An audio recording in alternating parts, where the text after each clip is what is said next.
Good morning, it's April the 1st and it's time for another video log.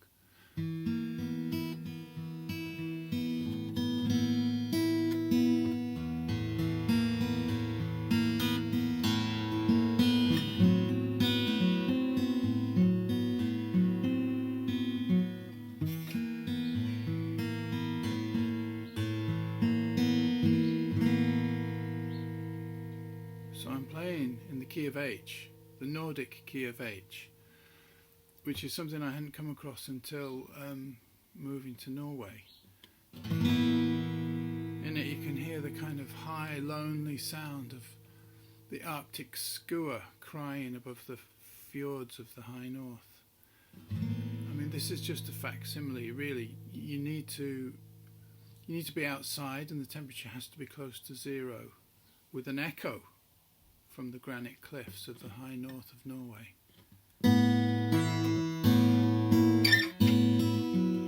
So this is just a facsimile. This key lies between B flat and C natural, and of course I'm playing the major key of H, H major. It's possible, I believe, to play in H minor, but as far as I know, no one's had the courage to go there yet. Anyway,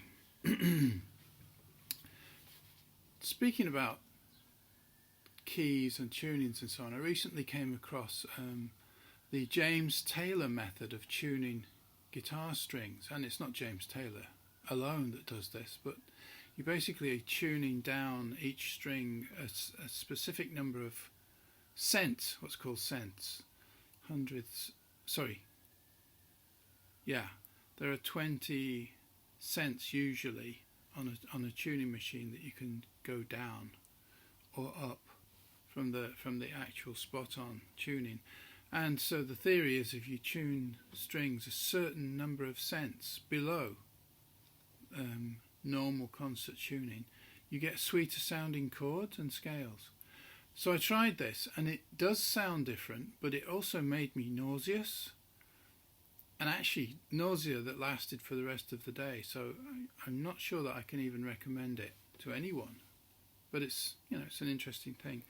Another interesting thing I've stumbled across recently is outsider music, what's called outsider music. This is not something really that you can describe, it has to be heard. And it dates back to the 60s, at least. And it involves music which is not conventionally in tune or conventionally in time or following conventional beats, by people who are trying their hardest to make music which they perceive as good. Some of them, or rather a lot of them, have mental health problems. But the most famous, I think, is a group called the Shaggs, which is three sisters, American sisters in the 60s, whose father kind of bullied them into forming a pop group and forced them to rehearse, and they played live and they recorded an album. So I'll put links below to the Shaggs and also to kind of an interesting introduction to outsider music. Probably the most famous exponent would be Tiny Tim. But there was also a guy called Wesley Willis, who famously sang songs like Vampire Bat and Rock and Roll McDonald's. He was schizophrenic, I think. It's controversial, this stuff, because it's,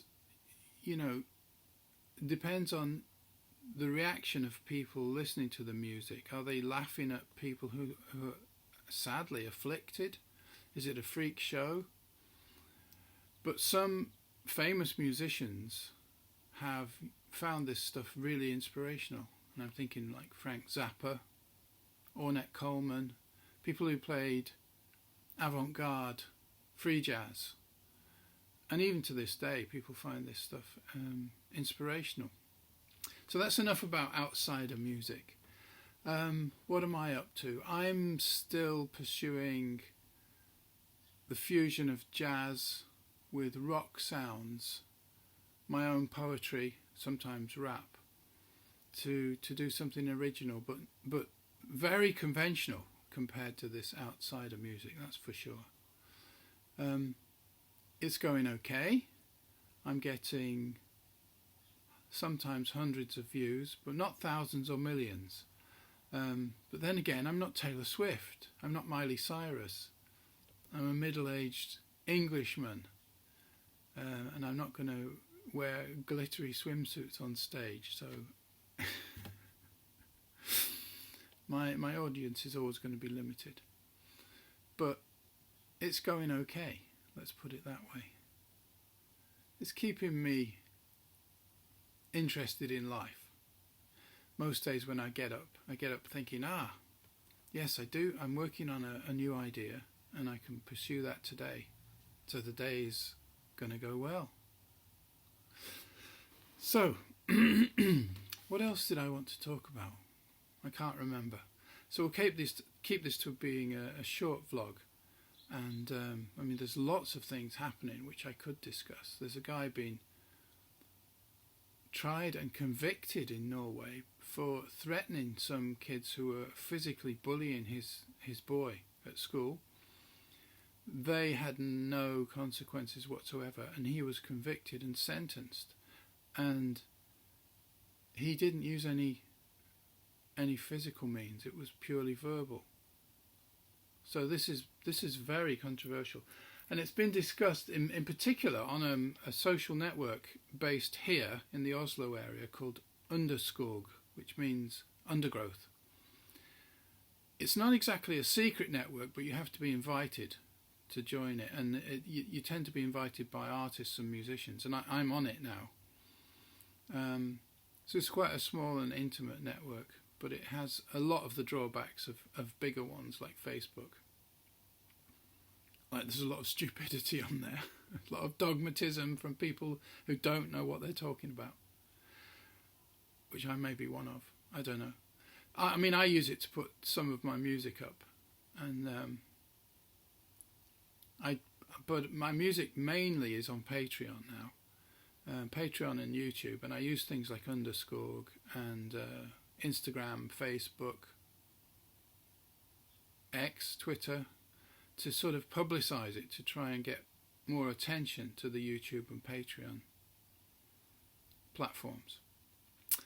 Anyway, let's not get boring. I will play us out with a little bit more of the, if I can remember how to do it, the key of H.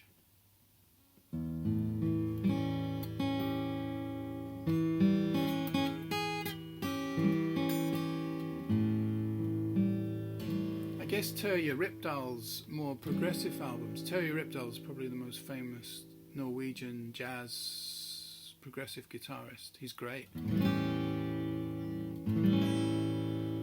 So albums of his like If Mountains Could Sing, I guess they're played in the key of H.